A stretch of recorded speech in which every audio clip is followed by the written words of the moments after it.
Hi everyone, today is my full audition guide, so to speak. I'm going to give you all of my tips and tricks on any type of dance audition, whether it's ballet for a ballet company or a summer program, or if you are a Broadway dancer auditioning for a role or for an agent, or any other type of dance. I have every secret for you in the book right here. I have you covered. So I hope this helps you, and I hope you're not as nervous in your upcoming audition. Before we get there though, I do want to tell you all, I'm going to be doing another Conversations with Katie, where I answer all of your questions. So if you haven't yet submitted a question, please do so here in the box on below on Facebook, on Twitter, on Instagram. If you have submitted one and I haven't gotten to it, don't worry, I will. I'm going to go back through all of my social media sites to find them. So just be looking for that for next week. So here we go. Here are my big audition tips.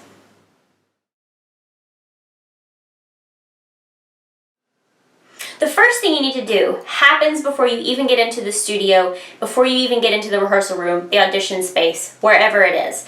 And that's you need to do your research. If you're auditioning for a ballet company, know the style. Is it Balanchine? Is it classical? Is it the Russian sort of more Vaganova style? If you know the type of ballet, the type of syllabus they do in that company, you will be that much more prepared. Same thing for a ballet summer course. If it's SAB, you know it's going to be Balanchine or PNB. If it's the Royal Ballet School, it's going to be the RAD style. So if you know the type of style that company or that school does, you will be able to sort of predict what the audition is going to be like.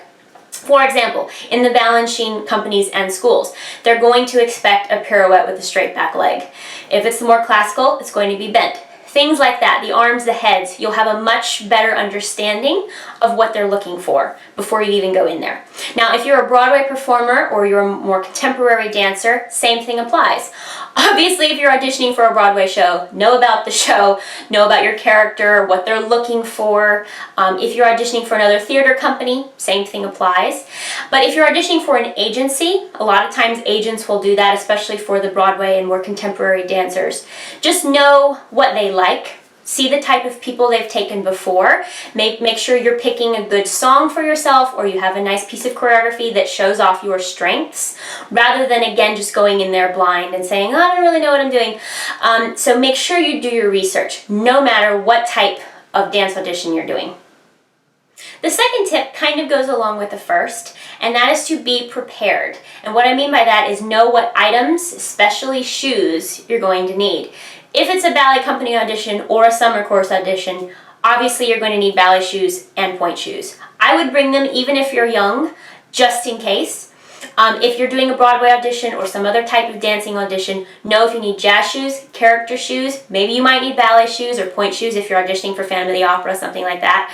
Know what type of shoes you need, because I can pretty much guarantee if you don't have the correct items, you will be eliminated right off the bat.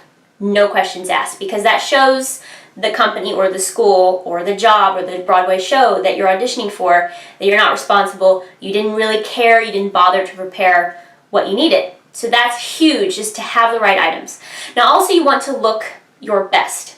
If it's a summer course, ballet summer course audition, hands down, no question, wear black leotard, pink tights, hair in a bun. If it's for a ballet company audition, you can maybe get away with wearing a color. I still would maybe wear pink tights or black tights with a nice skirt. Just make sure you look professional. For the ballet summer intensive students, if you're worried that, oh, they're not going to see me because I'm only in black, wear a nice clip. Wear, a little, make sure your hair looks good. Just something that makes you stand out while still looking very professional. Same thing with a company audition. Do not go in there with ripped tights. Do not go there with a hole in your leotard. They need to see that you're a professional, because they're going to hire you. They're going to pay you. So you need to look like they're somebody they want to hire. It's in like any other job interview. If someone was to go into, an interview with a big, Fortune 500 company and they were in jeans and they just kind of didn't care, they're not going to hire them. They needed to be in a nice suit. They need to look professional. Same thing applies to all of you, because at the end of the day, you're going to be responsible for yourself to get out on the stage. So looking professional from the get-go shows them that you can do that. Now, if it's a Broadway audition or a contemporary audition, something like that, you don't obviously have to be in the black leotard pink tights. You wouldn't do that anyway. Still look professional. Don't wear too many wild colors because it can actually distract from you, from your dancing. Maybe a bright colored top and black jazz pants or black shorts or something, or a colored pair of shorts or pants and a black top. A little color somewhere, but not overwhelming, because then they get distracted. If, again, you have to sing, make sure you know if you're going to have to sing if it's for a Broadway audition. Now, obviously, I'm not a singer, but I know through piano about keys and all of that. Pick a song in the right key for you. If you try and do a song that doesn't enhance your voice, that's not going to help you. Make sure you pick the right song and make sure you pick the right key. I'm not the person to tell you about all of that. I'm sure you can find somewhere on YouTube here about picking the right song for your voice, but just make sure it's in a good key for you.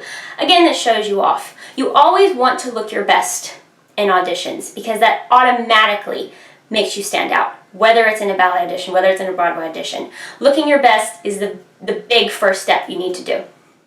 This next tip is something I talked about in my ballet summer course survival guide, and that is to pay attention. Kind of a no-brainer thing, but the thing about auditions, especially company auditions, especially Broadway auditions, is they want to see who can not only pick up choreography and combinations quickly, but see who can do exactly what they want. Especially in ballet companies where you're going to be choreographed on very, very regularly.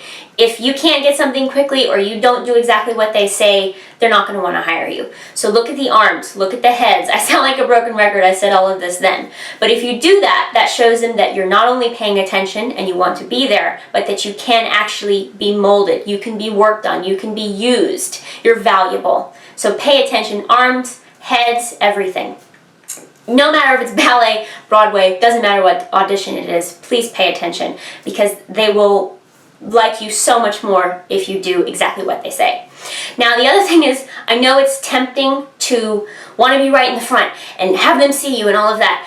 Do not hover and smother the auditioner, the teacher. They really don't like that. I've never taught an audition, but I have taught an audition. That's a lie. But I've never had anybody do that to me in an audition, but I've had people do that to me when I'm teaching classes. And it can be very distracting. It makes me not want to look at you. It makes me uncomfortable.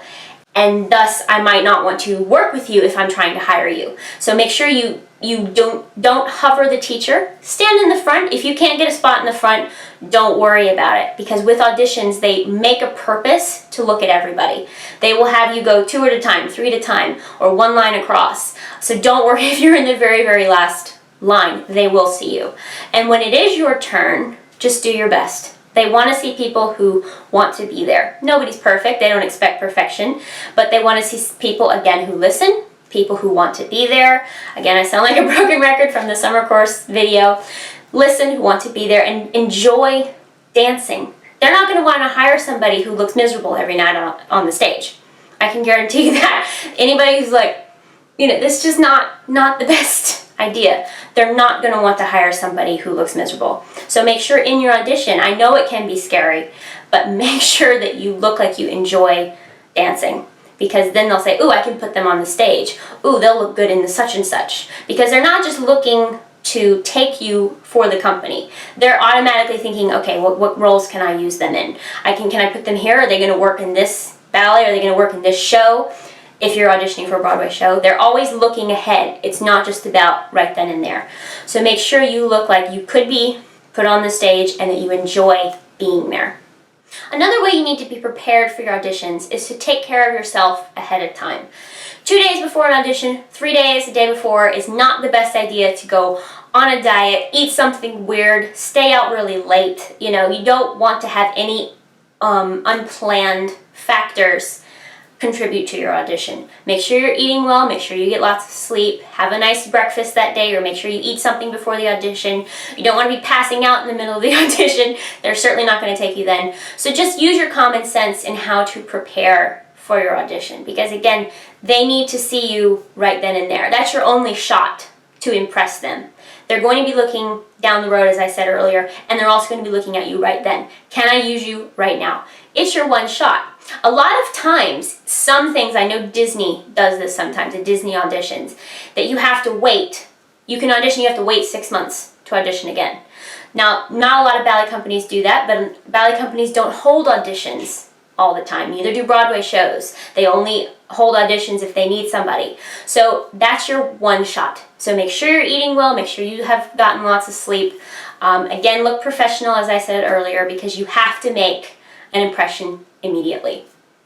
When your audition is over, you've completed the class, you did the best you could, I would definitely go up and say thank you to whomever did the audition. If there's a panel of people at a table, maybe go by and say thank you to all of them.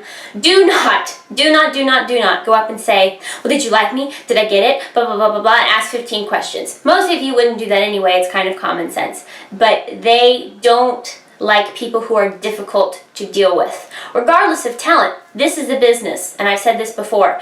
They want people who not only are talented, but that they can work with, that are good employees, that can be nice and easy to work with, and not come in the office 15 times and say, I want this role, and I want this role, why didn't I get this role? It's a business. And so that starts at your audition. If you are obnoxious, if you go up and ask 15,000 things, that doesn't stand you in good stead. It's kind of like I was talking about earlier, smothering the teacher while they're giving the combinations. You want to be personable, you want to be pleasant and easy to work with, but not overly eager and not obnoxious. So just keep that in mind throughout your audition as well. Now, the last thing comes after the audition. A lot of people have asked me about this, is what do I do if I don't get an audition? If you get an audition, great, congratulations, wonderful, fabulous, you did everything, they loved you, so proud of you. If you don't get an audition, and I think I touched on this in the last conversations with Katie, it's not necessarily because of you, especially with the company auditions and the Broadway auditions. With Broadway, they're probably looking for, okay, I need a such and such height person. Maybe they're looking for a blonde, maybe they're looking for a brunette. There's so many different factors. Oh, well, she's too short to be with all the other people. Oh, she's too tall, he's too tall. There's so many instances that have nothing whatsoever to do with your talent. Companies especially, companies have a certain amount of slots. So it's not just because they didn't like you. They might not be able to pay you. They might not have a spot for you. You have to remember, companies, Broadway shows, they're businesses. So if they don't have the money to pay you, they can't hire you, no matter how much they like you. So that's something to remember. Summer course auditions could be the same thing. They don't have enough spots in the school. I think I told you all this in my summer course video a couple years ago. I watched one of the SAB summer course auditions, and afterwards the teacher, who was one of my wonderful teachers at SAB, she came up to me and she says, I feel so bad, I don't know why I'm here, I have no spots, I can't take anybody. I can't take a single person, we're full. So it had nothing to do with the dancers themselves for not getting in. There were no spots. So that applies to companies, that applies to Broadway, especially Broadway. They might be looking for one chorus person who is either a soprano, an alto, you don't have the right type of voice, who is not blonde, who's not brunette, not the right height. So there's so many factors that contribute to you not getting auditions. It ordinarily doesn't have anything to do with you. Now, if it does, if you simply didn't have good enough technique, if you didn't have a good enough voice, whatever it is, there's always room for improvement. One audition doesn't mean a lifetime of getting no's. You cannot believe how many big, especially Broadway stars and big, even movie stars that have said, if you can't handle rejection, you can't be in this business. There's so many of them that got rejected. So just because you get rejected once doesn't mean it's going to happen again. So keep trying, keep working, you can get there. So my last tip is something that you've all heard about 1,000 times, and that's just to do your best. Because at the end of the day, that's all you can really do. You can't control what they're thinking. You can't control if they take you or not. So just do your best. If it happens, great. If it doesn't, there's always next time.